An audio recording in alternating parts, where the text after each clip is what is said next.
لیکن تو نے اس کا نکاح چاہا تو میں نے ان سب کو چھوڑ کر اس کا نکاح تیرے ساتھ کر دیا، کیا تو نے ان نعمتوں کا حق ادا کیا؟ نمبر 5، قیامت میں مومن سے ہر عمل کا سوال ہوگا، یہاں تک کہ اس سے اپنی آنکھوں میں سرما ڈالنے کے متعلق بھی سوال کیا جائے گا۔ نمبر 6، بندہ جو خطبہ پڑھتا یعنی واعظ اور بیان کرتا ہے، اس کے بارے میں بھی اس سے سوال ہوگا کہ اس سے تیرا کیا ارادہ تھا۔ مبلغین و مقررین غور فرمائیں کہ بیان کا مقصود نیکی کی دعوت تھی یا بیان کی تعریف اور واہ واہ کی طلب یا حصول شہرت یا دولت۔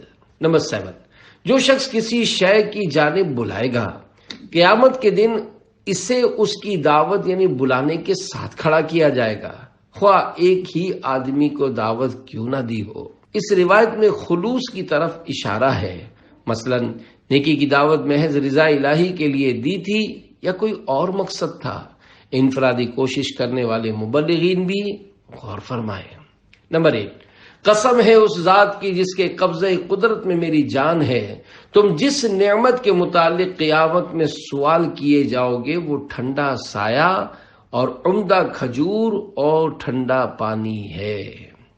نمبر 9، قیامت میں ہر غنی و فقیر یعنی ہر امیر و غریب آرزو کرے گا کہ کاش دنیا میں اس کے پاس صرف قوت ہوتا، قوت یعنی صرف اتنا کھانا ہوتا جس سے زندگی بچ سکے اور بس، مال زیادہ وبال زیادہ۔ نمبر 1، حضرت عبداللہ بن عمیرہ رحمت اللہ علیہ نے فرمایا، جتنا مال زیادہ ہوگا اتنا حساب زیادہ ہوگا۔ نمبر 2، حضرت ابو ذر رضی اللہ عنہ نے فرمایا، قیامت میں 1 درہم والے کے مقابلے میں 2 درہم والے کا حساب زیادہ سخت ہوگا۔ نمبر 3، جلیل القدر تابعی سیدنا معاویہ بن قرہ رحمت اللہ علیہ نے فرمایا، قیامت میں سب سے سخت حساب تندرست فارغ البال یعنی خوشحال شخص سے ہوگا۔ صدقہ پیارے کی حیا کا کہ نہ لے مجھ سے حساب، بخش بے پوچھے لجائے کو لجانا کیا ہے۔ مشکل الفاظ کے معنی، صدقہ یعنی وسیلہ، بے پوچھے یعنی بے حساب، لجائے یعنی شرمندہ، لجانا یعنی شرمندہ کرنا۔ شرح کلام رضا، میرے آقا اعلی حضرت رحمت اللہ علیہ شعر کے اندر بارگاہ خداوندی میں عرض کر رہے ہیں، یا اللہ پاک، تجھے تیرے پیارے حبیب صلی اللہ علیہ وآلہ وسلم کی شرم و حیا کا واسطہ مجھے محشر میں پوچھ گچھ کیے بغیر ہی بخش دے، میں تو اپنے گناہوں پر پہلے ہی شرمندہ ہوں، میرے اعمال کا حساب لے کر مزید شرمندہ نہ فرما۔ انتہا کے کہاں قابل ہوں میں پیارے اللہ، بے سبب بخش دے مولا تیرا کیا جاتا ہے۔ صلو علی الحبیب صلی اللہ علی محمد۔ 12 سال تک حساب و کتاب۔ پیارے پیارے اسلامی بھائیوں، آخرت کے حساب کا معاملہ نہایت سنگین ہے۔ عبرت کے لیے ایک حکایت پیش کی جاتی ہے، سنیے اور خوب کڑیے۔ چنانچہ حضرت عبداللہ بن عمرو بن عاص رضی اللہ عنہما فرماتے ہیں، ناظم نظام امت، صاحب خوف و خشیت، سرداران ساکنان جنت، امیر المومنین حضرت سیدنا عمر فاروق اعظم رضی اللہ عنہ کے وصال پرملال کے بعد مجھے آپ رضی اللہ عنہ کے اخروی معاملات جاننے کی شدید خواہش تھی۔ ایک دن میں نے خواب میں ایک محل دیکھا تو پوچھا، یہ کس کا ہے؟ فرشتے نے بتایا، حضرت عمر بن خطاب رضی اللہ عنہ کا۔ اتنے میں وزیر حضور انور ساکنان جنت کے سرور حضرت سیدنا عمر رضی اللہ عنہ اس محل سے باہر اس حال میں تشریف لائے کہ آپ رضی اللہ عنہ پر ایک چادر تھی، گویا ابھی ابھی غسل فرمایا ہے۔ میں نے عرض کی، ما فعل اللہ بکا، اللہ پاک نے آپ کے ساتھ کیا معاملہ فرمایا؟ جواب دیا، اچھا معاملہ فرمایا۔ پھر مجھ سے پوچھنے لگے مجھے تم سے جدا ہوئے کتنا عرصہ گزرا ہے؟ میں نے عرض کی 12 سال۔ فرمانے لگے اب جا کر حساب و کتاب سے فارغ ہوا ہوں۔ اللہ پاک کی ان پر رحمت ہو اور ان کے صدقے ہماری بے حساب مغفرت ہو۔ آمین بجاہ خاتم النبیین صلی اللہ علیہ وآلہ وسلم۔ تو بے حساب بخش کے ہیں بے شمار جرم، دیتا ہوں واسطہ تجھے شاہ حجاز کا۔ صلو علی الحبیب صلی اللہ علی محمد۔ صحابہ میں سب سے مالدار صحابی کے حساب قیامت کا احوال۔ پیارے پیارے اسلامی بھائیوں، عدل و انصاف کے پیکر، پرہیزگاروں کے افسر، متقیوں کے راہبر حضرت سیدنا عمر رضی اللہ عنہ کی یہ حکایت ہمیں بہت کچھ سمجھا رہی ہے۔ عشرہ مبشرہ کے روشن ستارے حضرت عبد الرحمن بن عوف رضی اللہ عنہ، جو کہ صحابہ کرام علیہم رضوان میں سب سے زیادہ مالدار تھے، آپ رضی اللہ عنہ کا سارا ہی مال یقینی طور پر حلال تھا، اور کثرت مال غفلت شعاری کے بجائے آپ رضی اللہ عنہ کے لیے خشیت الہی کا سبب بن گئی تھی۔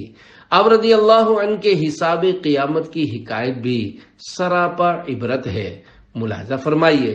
چنانچہ ایک بار سرکار علی وقار صلی اللہ علیہ وآلہ وسلم نے صحابہ کرام علیہم رضوان کے پاس تشریف لا کر فرمایا، اے اصحاب محمد، آج رات اللہ پاک نے جنت میں تمہارے مکان اور منزلیں نیز میرے مکان سے کس کا کتنا دور مکان ہے سب مجھے دکھائے۔ پھر آپ صلی اللہ علیہ وآلہ وسلم نے جلیل القدر اصحاب کرام کی منزلیں فردن فردن بیان کرنے کے بعد حضرت عبد الرحمن بن عوف رضی اللہ عنہ سے فرمایا، اے عبد الرحمن، میں نے دیکھا کہ تم مجھ سے بہت دور ہو گئے، یہاں تک کہ مجھے تمہاری ہلاکت کا خدشہ ہونے لگا۔ پھر کچھ دیر بعد تم پسینے میں شرابور مجھ تک پہنچے، تو میرے پوچھنے پر تم نے بتایا۔ مجھے حساب کے لیے روک لینے کے بعد مجھ سے پوچھ گچھ شروع ہو گئی کہ مال کہاں سے کمایا اور کہاں خرچ کیا۔ راوی کہتے ہیں حضرت عبد الرحمن رضی اللہ عنہ یہ سن کر رو پڑے اور عرض کی، یا رسول اللہ صلی اللہ علیہ وآلہ وسلم، یہ 100 اونٹ جو آج ہی رات مصر سے مال تجارت سمیت آئے ہیں، آپ صلی اللہ علیہ وآلہ وسلم کو گواہ بنا کر انہیں مدینہ پاک کے غریبوں اور یتیموں پر صدقہ کرتا ہوں۔ حضرت عبد الرحمن بن عوف رضی اللہ عنہ نے ام المومنین حضرت ام سلمہ رضی اللہ عنہا کی خدمت میں عرض کی، مجھے اندیشہ ہے کہ کثرت مال کہیں آخرت میں مجھے ہلاکت میں نہ ڈال دے۔ انہوں نے فرمایا، اپنا مال راہ خدا میں خرچ کرتے رہا کرو۔ مالداروں کے لیے لمحہ فکریہ۔ پیارے پیارے اسلامی بھائیوں، یقیناً قطعی حلال مال رکھنے والے اپنا مال حلال دونوں ہاتھوں سے راہ خدا میں لٹانے والے کے حساب قیامت کی اس لرزہ خیز حکایت پر نظر رکھتے ہوئے مالداروں کو غور کرنا اور قیامت کے ہوش ربا احوال یعنی دہشتوں اور گھبراہٹوں سے ڈرنا چاہیے۔ اور جو لوگ محض دنیاوی حرص کے سبب مال اکٹھا کیے جاتے، اس کے لیے در بدر بھٹکتے پھرتے اور مال بڑھانے کے نظام کو بہتر سے بہترین بناتے چلے جاتے ہیں، انہیں اپنی اس روش پر نظر ثانی کر لینی چاہیے، اور جو صورت دنیا و آخرت دونوں کے لیے بہتر ہو وہ اختیار کرنی چاہیے۔ مال و دولت کے متعلق اچھی نیتیں۔ حلال مال جمع کرنا فی نفسی ہی مباح ہے، یعنی نہ اس میں ثواب ہے نہ گناہ۔ اگر کوئی علم نیت رکھنے والا اس کی اچھی نیتیں کر لے تو خواہ مال حلال کے ذریعے اربوں پتی بن جائے، اس کا مال اس کے لیے آخرت کے لیے نقصان دہ نہیں۔ مگر یاد رہے، رسمی طور پر صرف زبان سے نیت کے الفاظ ادا کر لینے کو نیت نہیں کہتے۔ نیت دل کے ابھار اور پکے ارادے کا نام ہے۔ یعنی جو نیت کر رہا ہے وہ اس کے دل میں بھی اس طرح موجود ہو کہ میں نے 100% ایسا کرنا ہی کرنا ہے۔ مال و دولت کے بارے میں نیت کی رغبت دلاتے ہوئے حجت الاسلام حضرت سیدنا امام ابو حامد محمد بن محمد غزالی رحمت اللہ علیہ فرماتے ہیں، مال لینے، چھوڑنے، خرچ کرنے اور روکنے میں نیت صحیح ہونی چاہیے۔ مال اس لیے حاصل کرے کہ عبادت پر مدد حاصل ہو، اور مال چھوڑنا ہو تو زہد یعنی دنیا سے بے رغبتی کی نیت سے اسے حقیر سمجھتے ہوئے چھوڑے۔ جب یہ طریقہ اختیار کرے گا تو مال کا موجود ہونا اسے نقصان نہیں پہنچائے گا۔ اسی لیے امیر المومنین حضرت مولا کائنات علی المرتضی شیر خدا رضی اللہ عنہ نے فرمایا، اگر کوئی شخص تمام روئے زمین کا مال حاصل کرے اور اس کا ارادہ رضا الہی کا حصول ہو تو وہ زاہد یعنی دنیا سے بے رغبت ہے، اور اگر تمام مال چھوڑ دے لیکن رضا خداوندی مقصود نہ ہو تو وہ زاہد نہیں ہے۔ پس آپ کی تمام حرکات و سکنات اللہ پاک کے لیے ہوں اور عبادت سے باہر نہ ہوں یا عبادت پر مددگار ہوں۔ جو چیزیں عبادت سے زیادہ دور ہیں وہ کھانا اور قضاء حاجات یعنی استنجا ہے، لیکن یہ دونوں بھی عبادت پر مددگار ہیں۔ جب ان سے آپ کا مقصود یہ ہوگا یعنی عبادت پر قوت اور دل جمعی حاصل کرنے کی نیت ہوگی تو یہ کام بھی آپ کے حق میں عبادت ہوں گے۔ اسی طرح جو چیزیں آپ کی حفاظت کرتی ہیں، مثلا قمیص، ازار یعنی پاجامہ، بچھونا اور برتن وغیرہ، تو ان سب میں بھی اچھی نیت ہونی چاہیے، کیونکہ دین کے سلسلے میں ان تمام چیزوں کی ضرورت ہوتی ہے، اور جو کچھ ضرورت سے زائد ہو اس سے بندگان خدا کو نفع پہنچانے کی نیت ہونی چاہیے، اور جب کسی شخص کو اس کی ضرورت ہو تو انکار نہ کرے۔ جو شخص اس طرح کا عمل کرے گا اس نے مال کے سانپ یعنی مال کو سانپ سے تشبیہ دی گئی ہے، سے اس کا مفید حصہ یعنی جوہر اور تریاق یعنی زہر مہرہ یعنی زہر کی دوا جو زہر کا اتار کرتی ہے بھی لے لیا، اور خود سانپ کے زہر سے محفوظ بھی رہا۔ ایسے آدمی کو مال کی کثرت نقصان نہیں پہنچاتی، لیکن یہ کام وہی شخص کر سکتا ہے جس کے قدم دین میں مضبوط ہوں اور اس کے پاس کثیر علم دین ہو۔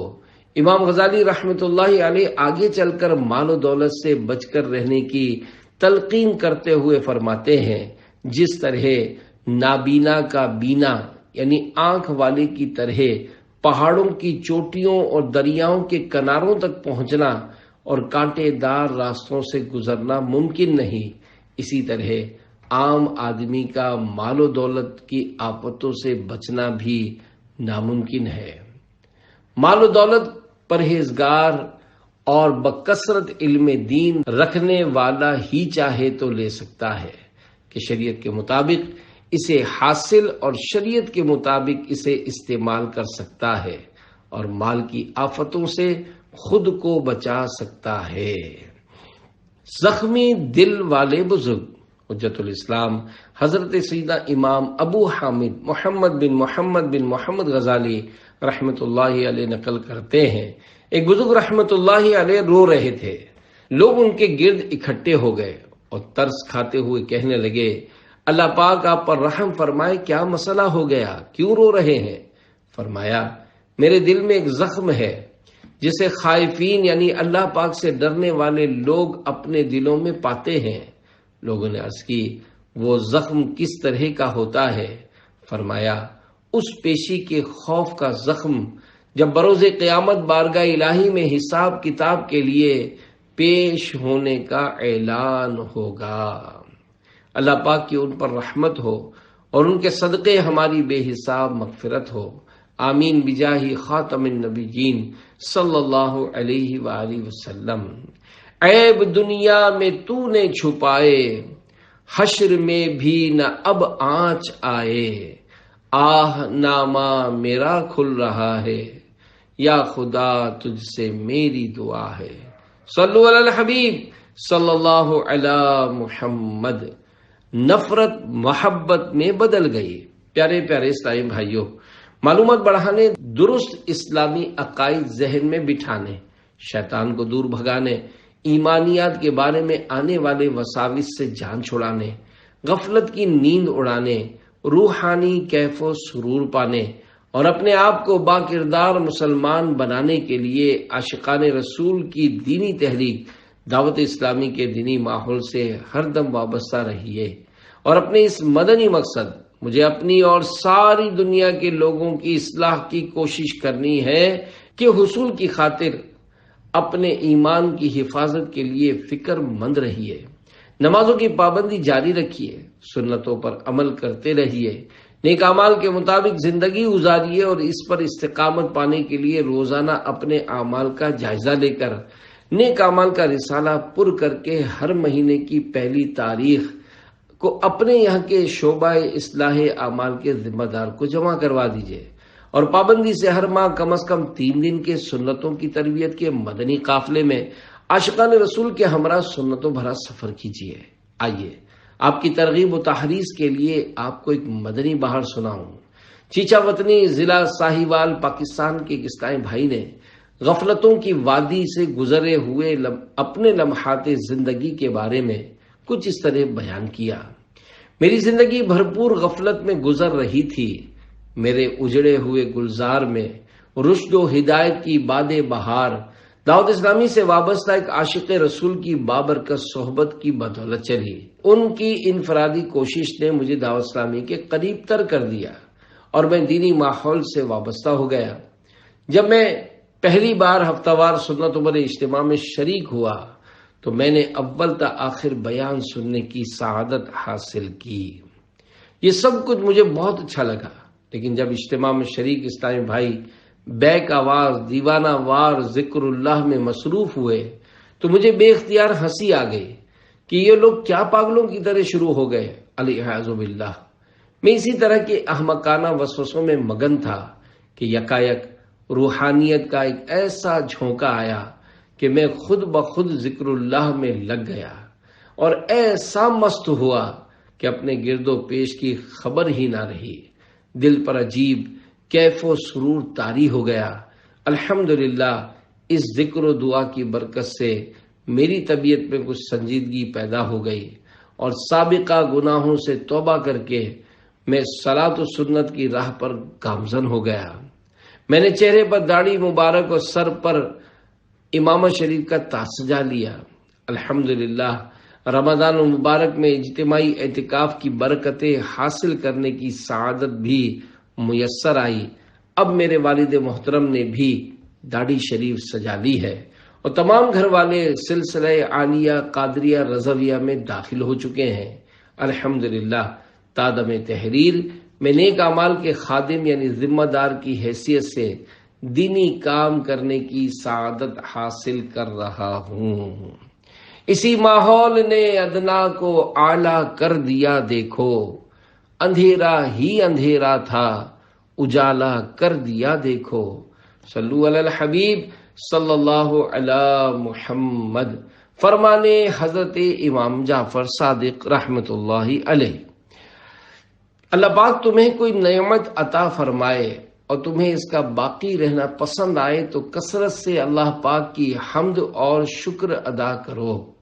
اگر تمہارے رزق میں کمی آ جائے تو کثرت سے استغفار کرو، اور اگر حکمران یا کسی کی طرف سے تم پر مصیبت آ پڑے تو لا حول شریف یعنی لا حول ولا قوت الا باللہ کثرت سے پڑھو، کیونکہ لا حول شریف کشادگی یعنی فراخی کی کنجی اور جنت کا خزانہ ہے۔